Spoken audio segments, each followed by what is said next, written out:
During the evening of March 13, 1997, an unknown number of very large objects and arrays of large lights were reported across the state of Arizona, starting from just south of Las Vegas and proceeding to the Mexican border. Objects from this event passed through the Phoenix metropolitan area between 8 and 8:30 p.m. headed south towards Tucson. Later sightings around 10 p.m. indicate the unknown objects were retracing their course back towards Nevada. While over 600 witnesses gave reports to City Councilman Francis Barwood, and reports numbering in the thousands were phoned into police, the FAA, and military bases. Other than a few grainy examples, no video or photos exist of these reports. One reason is that witnesses report being transfixed by the sight. Another is that, for the most part, they were brief. At 10 p.m., a series of lights appeared in the sky south of Phoenix. Photographs and video of that event have become the iconic representation of what is now known as the Phoenix Lights.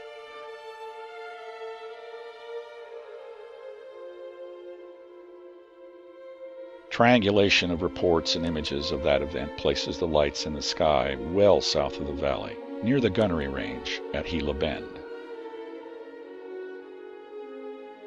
The only representation of the large black objects at the time was provided by witness Tim Lee, whose illustration eventually made USA Today. In the wake of that event, then Governor Fife Symington held a press conference in which he mocked the press and the witnesses. This had a chilling effect on witness reports. In addition, the majority of contacts gathered by Barwood have since been lost.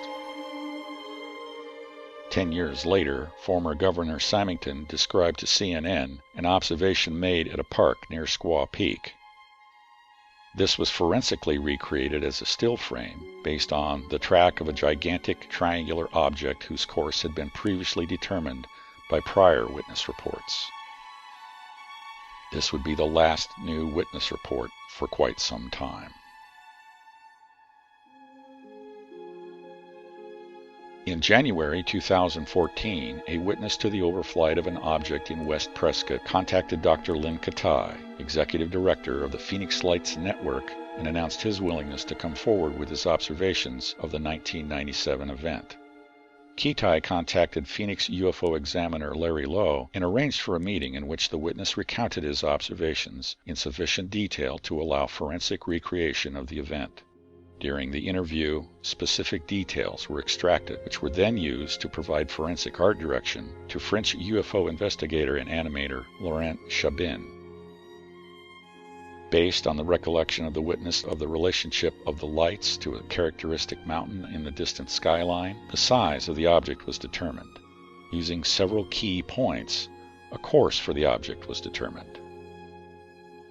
Unique to the observation were several details, including a pattern of faint lighting on the bottom of the object and 6 trailing artifacts the witness describes as exhaust plumes. The observation itself was brief and not continuous, as the witness had to move through his house from the back porch to the front porch as the object passed overhead. This report is valuable in that the object was first observed as an array of lights and later resolved to be a large dark object connecting them. The appearance of the object left an indelible impression on the witness. There's no doubt in my mind at all that that was a spaceship that flew over my house.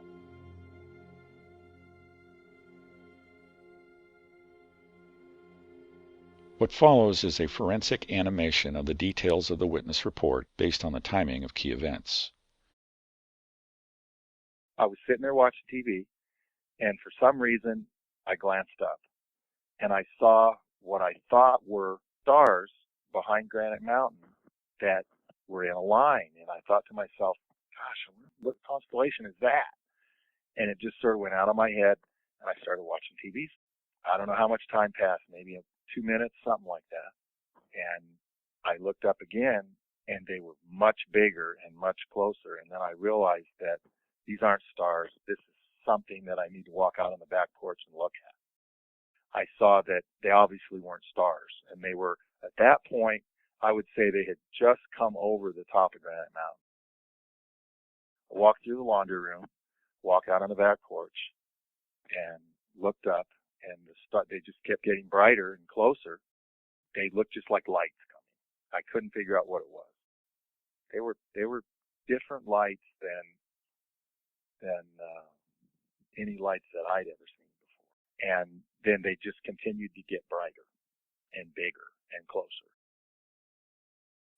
I didn't even really know that they were lights. They were a light source.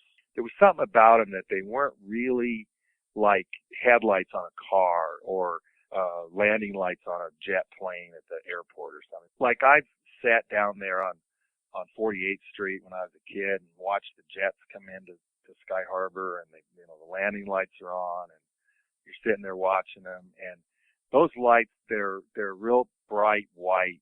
These lights were a little bit more yellow. It's like a yellow cast, but they had a depth to them, like they really had strength. I saw the curvature of the front of the ship, and I could see the light like in its well. The tree obscured it for half a second, and then I saw it real clearly straight overhead off to my right. Right as the ship was going over, the light passed off to my right. That's when I saw the bottom, the belly of the whole ship. There was like a light grid. It was almost dancing to a beat. Dim light, almost shadows behind. I wouldn't say that it was intense, but it was definitely profound. To my perception, I thought it looked like it was cloaked in some way so that I couldn't see what was behind it. It was almost like a holographic projection, maybe a few feet away from the bottom of the ship, that was in that light pattern, so that couldn't really look past that. After the light grid went over, that's when I got my first good look at the exhaust plumes on the back porch. That's when I really saw them the best from the side, where I really could see all the colors of the rainbow, shaped kind of like a flag or a pendant coming out the back of the craft. They were just really cool looking. They had impulses of light within the plumes that were individual impulses of light. There was like a fish scale effect, all going back with the exhaust. And it also was weaving behind there like a snake. It was like a 3D, all happening at once. Then when I walked through the house, went out on the front porch, got another really good look at the exhaust plumes. And then I could look up and I could see how many stars were just completely gone from the sky. And I realized that this thing was just about the size of downtown Prescott. I'm about a mile from downtown Prescott. Just covered up everything. Once I realized how large it was, it just faded off into the night just quite quickly. I wanted it to last longer. I wanted to see more of it. It just went away.